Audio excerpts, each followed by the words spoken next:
I think it's just really nice और refreshing है कि एक अनकॉम्प्लिकेटेड लव स्टोरी आ जाए। वो जो आपके दिमाग में एक वो रहता है कि पहला पहला प्यार ऐसे रहेगा और फिर हम जिंदगी भर साथ रहेंगे, वो सब एक जो जिंदगी देखने का नजरिया है वो हट जाता है already. So I always came into this my marriage also in my relationship. आपको लगता है कि प्यार सिर्फ एक बार होता है? ये तो हम सब लोग बिल्कुल, हम लोग सब लिविंग टेस्टमेंट है कि ये चीज जो होती है वो एक रोज टिंटेड ग्लासेस वाली जो एक कॉन्सेप्ट होता है वैसे ही होता है। किसी भी उम्र में इंसान अकेला नहीं रहना चाहता है।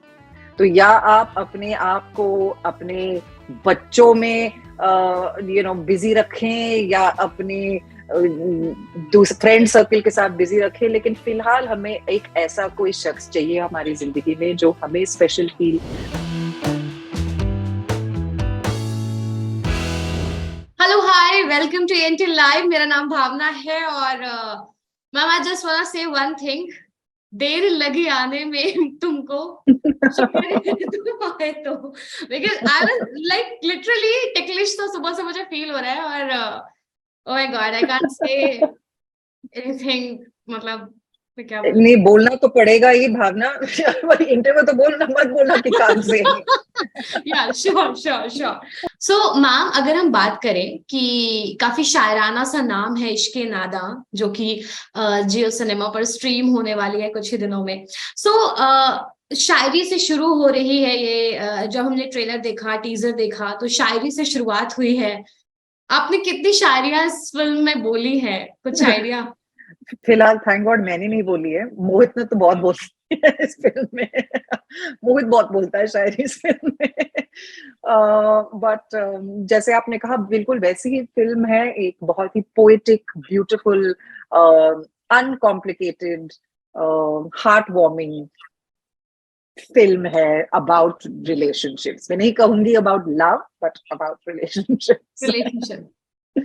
Okay okay ma'am. सो अगर हम जब, चूंकि जैसा कि हम लोगों ने ट्रेलर में देखा है, टीजर में, कि ये मिड एज लव की बात कर रही है ये film. So do you think mid age love exist करता है, या फिर वो जैसे हम लोग हमेशा से सुनते आए हैं 90s से कि प्यार एक बार होता है, तो आपको वो? लगता है कि आपको लगता है कि प्यार सिर्फ एक बार होता है? ये तो नो, हम आई सब डोंट। लोग बिल्कुल, हम लोग सब लिविंग टेस्टमेंट है कि ये चीज जो होती है वो एक रोज टिंटेड ग्लासेस वाली जो एक कॉन्सेप्ट होता है वैसे ही होता है। और ये सिर्फ मिडिल एज लव के बारे में बात नहीं कर रहा है। हमारी इस फिल्म में एक और भी कपल है, नीना जी और कंवलजीत सिंह सर जी, और जो हम, अगर मैं उन्हें बुला सकूं, जो हमारे थोड़ी सी सीनियर सिटीजन है।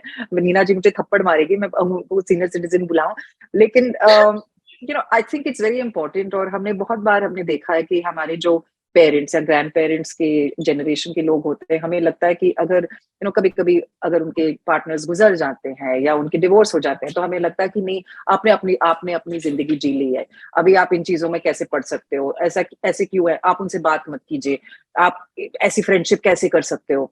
और आई थिंक जो हमारी एक ह्यूमन क्वालिटी है, एक ही चीज है हम सब ह्यूमंस में जो कॉमन है, और वो है कि हम लोग हर इंसान अकेला नहीं जीना चाहता है।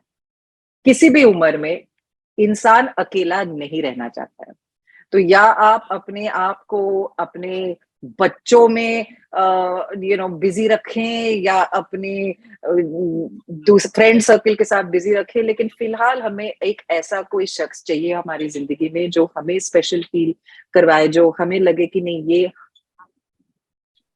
मेरा है, ये जो पर्सन है, we belong with each other. And I think कि at any given point in time in life ये बहुत मुश्किल हो जाता है as we get older, especially, या मिडिल एज का हो या यस। एक सीनियर सिटीजन एज में, कि आप अपने आप को फिर से मौका दे to get into a relationship और to find companionship. It's very very hard and very very difficult, and it takes a lot of courage to take that step to do it. Or I love the fact that Ishke Nadan just talks about this in just the most beautiful way. Okay, being an actress, क्या ये ऐसी script को choose करना मुश्किल था या फिर easy था, कैसा सा था? नहीं, बहुत ही क्योंकि इजी था। आई थिंक मेरे लिए कुछ 3-4 बहुत इंपॉर्टेंट फैक्टर्स थे। एक तो ये पूरी स्टोरी मुंबई में सेट है, और मुंबई मेरे लिए 27 साल के लिए मैं इस शहर को घर बुलाती हूँ। और मैंने बहुत बार मुंबई में अकेलापन महसूस किया है at various different stages in my life. तो एक रेजोनेशन होती है कैरेक्टर के साथ में, जहाँ पे आपको लगता है कि yes, I have been there, मुझे पता है, मुझे एहसास है कि ये जो कैरेक्टर अभी जो फील कर रही है, I have been exactly there, I know exactly what that is like. So to find companionship, to find friendship, to find love in a big city, जहाँ पे आप कभी कभी अपने आप को खुद बहुत छोटा महसूस करते हो। I love the fact that it was set in Mumbai. दूसरी चीज, मुझे मौका मिला कि मैं मोहित रैना के साथ काम कर सकूं। I was paired opposite मोहित, जो पहले हमने कभी एक दूसरे के साथ काम नहीं किया है। So that was a new freshness, a new interesting factor for me to be paired with somebody like that. Third of course was जो इश्क नादान की स्क्रिप्ट है। जैसे मैंने कहा, आजकल हमारे ओटीटी में, फिल्मों में भी, थिएट्रिकल्स में भी complicated, dark, gritty thriller, society वाले, कुछ सोशल मैसेज देने वाले, ऐसे बहुत ज्यादातर से इस तरीके के शोज और कंटेंट बनता है। तो I think it's just really nice और रिफ्रेशिंग है कि एक अनकॉम्प्लिकेटेड लव स्टोरी आ जाए इन सब चीजों के बीच में। जैसे yes. आपने कहा, वो पहला पहला प्यार वाला स्टोरी नहीं है। It's those are the things that are refreshing. It's like a second chance जो आप अपने अपने आप को देते हैं, और समथिंग लाइक दैट। अच्छा, अगर मैं कॉन्सेप्ट की बात करूं फिर से, तो इनिशियली लोग बोलते हैं ना कि जितनी जल्दी आप शादी कर लो, प्यार कर लो, वो ज्यादा अच्छा होता है। जैसे जैसे आपकी एज बढ़ती जाती है, लाइक यू सेड, कि बहुत सारी कॉम्प्लिकेशंस होने लगते हैं, आप बहुत रिजिड होने लगते हैं, आप एडजस्ट नहीं करते हैं। तो क्या लगता है कि आपको लगता है कि मिड एज में चैलेंजेस हैं?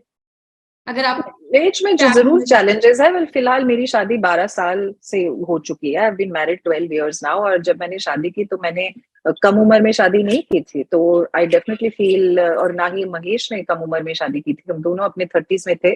तो मुझे लगता है कि वो जो आपके दिमाग में एक वो रहता है कि पहला पहला प्यार ऐसे रहेगा और फिर हम जिंदगी भर साथ रहेंगे, वो सब एक जो जिंदगी देखने का नजरिया है, वो हट जाता है already. So I always came into this my marriage also, in my relationship, knowing from a much more mature point of view, कि मुझे पता था कि एक किसी भी, वेदर शादी हो या एक जो भी रिलेशनशिप हो, उसे बनाने रखने में बहुत बहुत मेहनत करनी पड़ती है, बहुत मेहनत करनी पड़ती है, हर दिन मेहनत करनी पड़ती है। ऐसा कोई एक दिन नहीं है जहां पे आप सोचोगे कि आज ऑफ डे है मुझे अपने रिलेशनशिप से। ऐसा कभी नहीं रहता है, हर दिन ऑन डे रहता है, हर दिन आपको मेहनत करनी पड़ती है। तो आई डोंट फील कि आप इतने रिजिड हो सकते हो कि आप कॉम्प्रोमाइज करने के लिए तैयार नहीं हो। If you want something bad enough, if you really really want something, फिर आप जरूर मेहनत करोगे उस चीज को बनाए रखने में।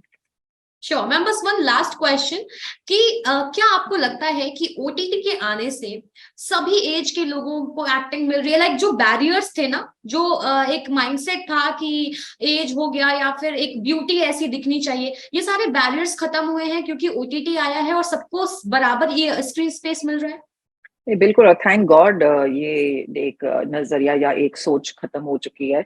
क्योंकि आज हमारी जो ऑडियंस, जो घर पे बैठ के इतना सारा कंटेंट कंज्यूम कर रहे हैं, वो अलग अलग एज ग्रुप्स के हैं। तो ऐसा कैसे हो सकता है कि हम सिर्फ एक ही एज ग्रुप या एक ही सेक्टर को एड्रेस करें?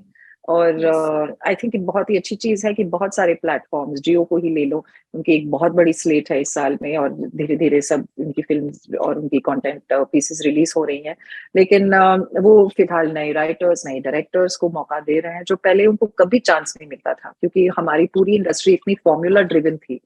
तो एटलीस्ट कम से कम, इफ नथिंग एल्स, आज इतना नया और इतना अच्छा टैलेंट देखने के लिए मिल रहा है। और लोग फिर पिक कर सकते हैं, चूज कर सकते हैं उनको क्या देखना है, वो भी उनके फिंगर टिप्स पे ही है।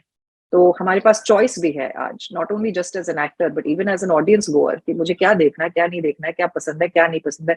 और हमारी सोच भी फिर उसके साथ बदल रही है, क्योंकि अपनी our view has changed dramatically, so much broader. Thank you so much ma'am, thank you so much हमसे Thank you, बात करने Bhavna. के लिए, हमसे जुड़ने के लिए, मुझे मौका मिलने के लिए, देने के लिए. सो Not at या all. Thank you so Thank you. Much. और उम्मीद करती हूँ कि बहुत जल्दी हम 1-to-1 बात करें आपसे, और बहुत जल्दी बिल्कुल, 1-to-1 बेशक. करें. Thank you so much Super. Ma'am, and thank you so much Thank to you. You. Thanks. Thank you.